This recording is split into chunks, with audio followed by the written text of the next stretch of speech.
today I wanted to talk about set rotation. No, not that set rotation.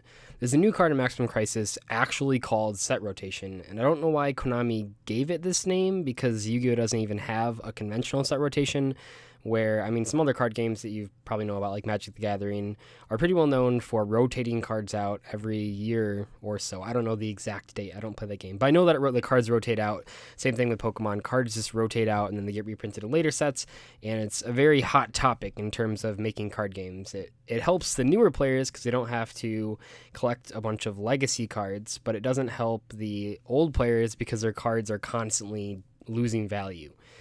Anyway, though, in Maximum Crisis, there's a card called Set Rotation, and it brings sort of an interesting set of baggage and combos with it, but we'll read it first. So it's a quick play spell card, and its effect is set 2 field spell cards with different names from your deck on the field, one on your field and one on your opponent's field. While either of those cards remain set, neither player can activate or set other field spell cards. So this is sort of similar to, I guess the best example is like Interrupted Kaiju Slumber, where you're taking 2 cards out of your deck with different names, and then you get one and your opponent gets the other. But Kaijus are a lot easier to splash than field spells. I will say that field spells in general have become a lot more popular in the last 2 years.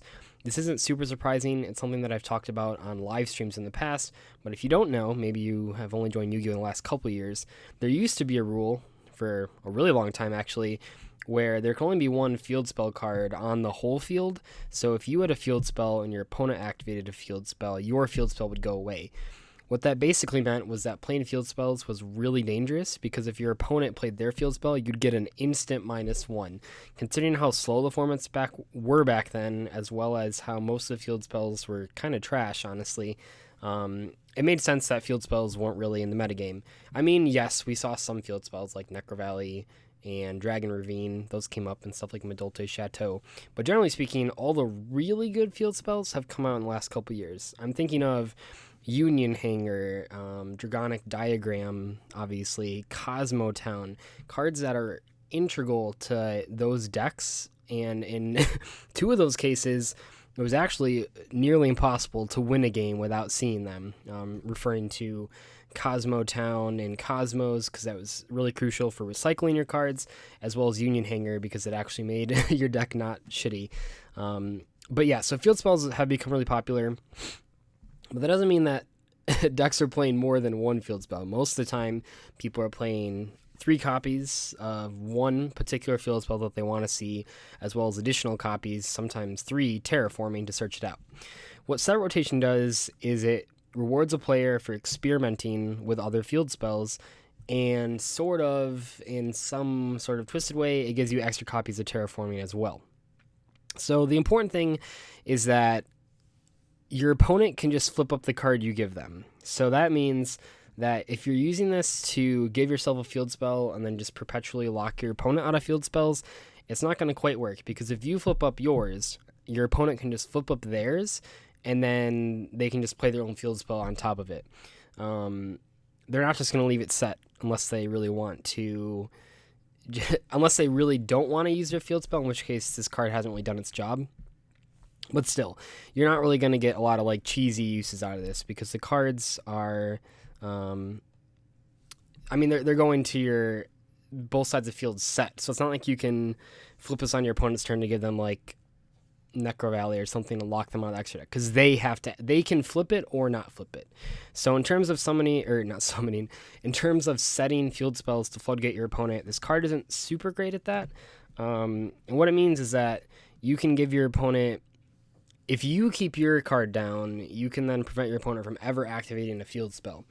Now, you can activate this card if there are field spells on the board. It has been confirmed by Konami judges that it just gets rid of whatever field spells are on the field. So that in and of itself is pretty useful. Let's say your opponent activates Dragonic Diagram and you want to use set rotation, give them a random field spell. Let's say it's the True King Dino Mirror match and you're attacking in set rotation and Lost World. You could then give them Lost World, and now they don't have the Dragonic Diagram to get their effects going. That could be a use of it. That would also be good against like Union Hanger, especially because, with Lost World, you would be giving your opponent a card that they could probably use in True King Dinos, but against like ABCs, and I'm not saying ABCs are like super meta relevant right now, but against ABCs, they really can't do anything without Union Hanger. So if you just give them something random, it requires them to have another Union Hanger, and they can't even activate 2 in the same turn, so it really screws them. And that's why I like this card a lot, but I also like it because it's sort of like extra copies of Terraforming. I've seen some OCG lists side decking this against field spell heavy decks. I don't know if they side out their Terraformings. I would imagine not. I would see a lineup, in my head at least, like 3 field spell you want, 2 or 3 Terraforming, 2 or 3, or sorry, anywhere from 1 to 3 set rotation, and then 1 to 2 of the field spell that you want to give your opponent. But it's sort of tricky because that's a lot of field spells, and field spells are kind of bricky. You don't want to see a hand of Dragonic Diagram, Lost World, Terraforming, and set rotation. That's pretty bad. So it gets to a point where you have to wonder if you should still play Terraforming, and I would probably say yes. But if Terraforming gets hit on the ban list, then this card becomes even more crucial, because then it's actually a means to get to your field spells, albeit with some sort of downside. I mean, in a lot of situations, it's actually an upside, but I think from a consistency standpoint, it is a downside. And you're not necessarily playing like Garnets, but you sort of are, because if you draw the field spell that you're trying to set with this card, if it's a 1 or a 2 of, then you can't activate this, and then you have dead cards in your hand. But I think it could be an absolute blowout, and I like this from a card design standpoint as well. It's not like, I mean, Interrupted Kaiju Slumber is like an extreme example because it actually dark holes. It's not like this thing also heavy storms, but I mean, Pokemon has sort of done this thing before. I can put up a Pokemon card that I haven't played Pokemon TCG in a while, but Parallel City was a card that it had different effects depending on which player you made it face, and I don't know if Yu-Gi-Oh could do that. There's probably not a lot of room on the Yu-Gi-Oh cards to actually do this with text. I mean, the only reason this works in Pokemon is because they have full art cards, so they can actually get away with it. But when Konami keeps giving us cards that give our opponent something and us something, that opens up a lot of possibilities. We've already seen a ton of different OTKs and Synchro and Exceed plays off of Interrupted Kaiju Slumber. Set rotation has been popular in the OCG, depending on which tournament you look at, so it's clearly something that they like. No one's going to play like the Shallow Grave. That card's pretty bad. But if there's a card that maybe, I don't know, like gave, and maybe this is too broken, are we delving into creative cards, but if there was a card that was like, you special summon a monster from your deck to your side of the field and to your opponent's side of the field, both their effects are negated or something, like there'd be a whole bunch of combos that could come from that. And I think what set rotation is showing us as a card is that Konami is experimenting with new card design, which I always think is good, because I mean, we saw with Interrupted Kaiju Slumber, but it was probably too overpowered. I mean, imagine if set rotation was a heavy storm and then also you could banish it from the grave to add a field spell. That'd probably be too overpowered.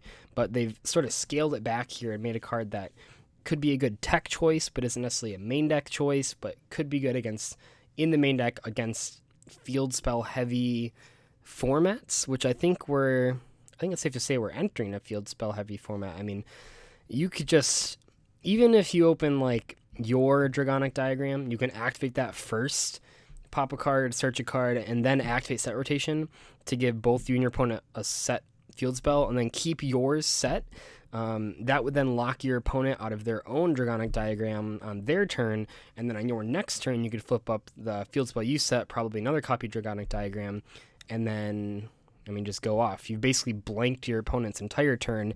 You've potentially blanked 6 cards out of the deck if we count the Terraformings, and I don't know, it just seems like such a cool card, and I don't think a lot of people are talking about it, and it is, I believe, a common in Maximum Crisis, so I know a lot of people tend to overlook the commons, but when I first saw this card, I thought it was really cool, and I don't know what's going on in the artwork here, but I don't know. Let me know what you guys think about set rotation, because I am interested to hear your thoughts.